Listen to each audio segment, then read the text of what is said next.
ಬಸವನಾಡಿನ ಸಂಪ್ರದಾಯದಂತೆ ಸರ್ವರಿಗೂ ಶರಣು ಶರಣಾರ್ಥಿ.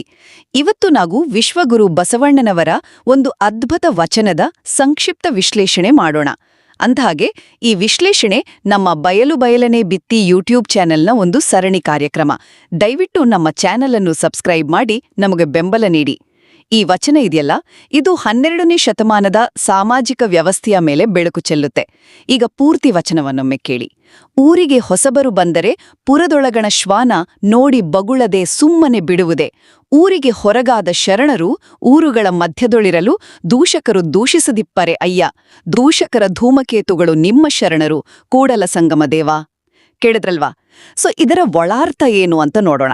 ಮೊದಲನೇದಾಗಿ ಬಸವಣ್ಣನವರು ಒಂದು ಸರಳ ರೂಪಕ ಬಳಸ್ತಾರೆ ನೋಡಿ.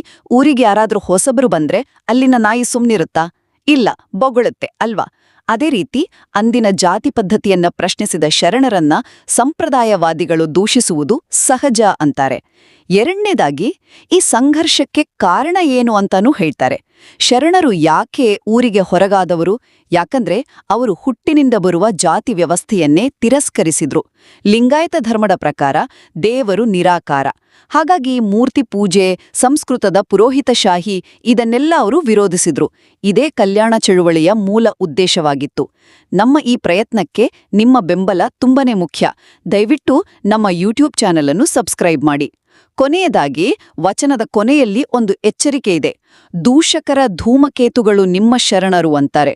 ಅಂದ್ರೆ ಶರಣರು ಸುಮ್ಮನೆ ಟೀಕೆ ಸಹಿಸಿಕೊಳ್ಳುವರಲ್ಲ, ಬದಲಾಗಿ ಅನ್ಯಾಯದ ವ್ಯವಸ್ಥೆಯನ್ನೇ ನಾಶ ಮಾಡುವ ಧೂಮಕೇತುವಿನಷ್ಟು ಶಕ್ತಿಶಾಲಿಗಳು ಅಂತ. ಒಟ್ಟಿನಲ್ಲಿ ಸಮಾಜದಲ್ಲಿ ಬದಲಾವಣೆ ತರುವವರು ಯಾವಾಗ್ಲೂ ವಿರೋಧ ಎದುರಿಸಲೇಬೇಕು. ಆದ್ರೆ ಅವರ ವಿಚಾರಗಳಿಗೆ ಆ ಅಡೆತಡೆಗಳನ್ನ ಮೀರಿ ಬೆಳೆಯುವ ಶಕ್ತಿ ಇರುತ್ತೆ. ಈ ಕಾರ್ಯಕ್ರಮಕ್ಕೆ ಮಾರ್ಗದರ್ಶನ ನೀಡುತ್ತಿರುವ ಕಾಯಕ ಫೌಂಡೇಶನ್ ಹಿರೇಬಾಗೇವಾಡಿ ಸಂಸ್ಥೆಗೆ ನಮ್ಮ ಧನ್ಯವಾದಗಳು.